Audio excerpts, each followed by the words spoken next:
Audio Jungle.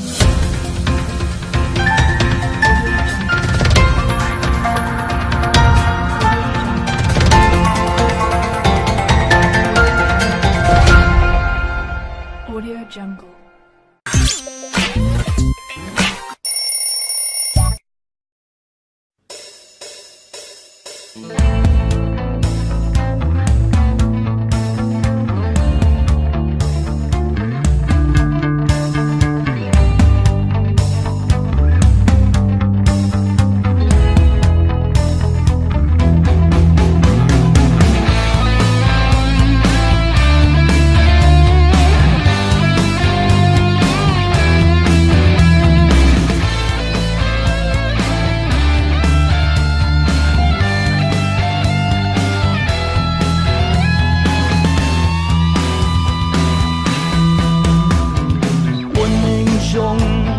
Có chuyện nhà, có hai tia, có chỉ cả lưu cho nên rong li cũ.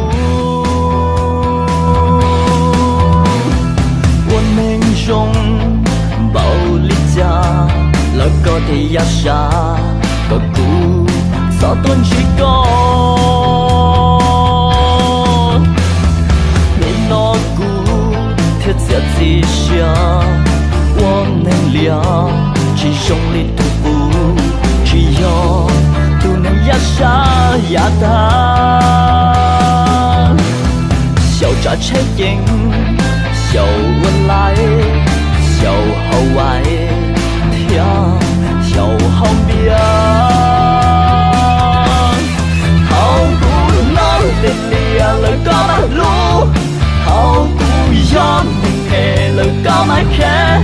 好古老又来了個馬西，古往啲嘢都個女我。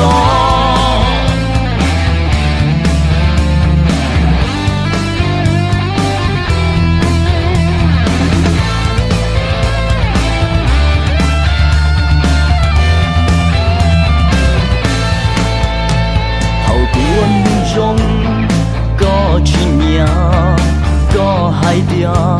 Có chỉ cả lưu cho nên rong li cũ. Quân mình rong bao li cha là có thể ya sa có cũ sao tuân chỉ có. Nên nó cũ thiết sẽ gì xa. 我能了，只用力徒步。 只有都能压下压他，小扎车影，小温来，小后外，跳小后边。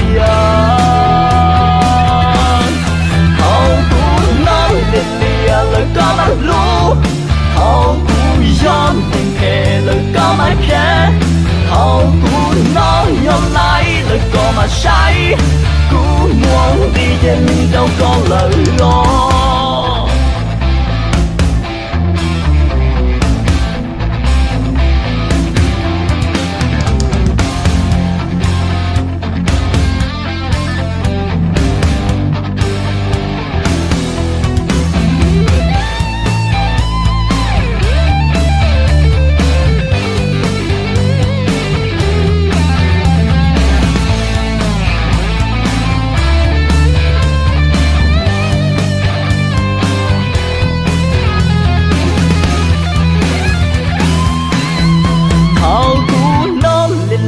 lời có mắt lú thâu cú yon nên phê lời có mắt khé thâu cú nó yon lại lời có mắt say cú muôn thì trên ly đâu có lời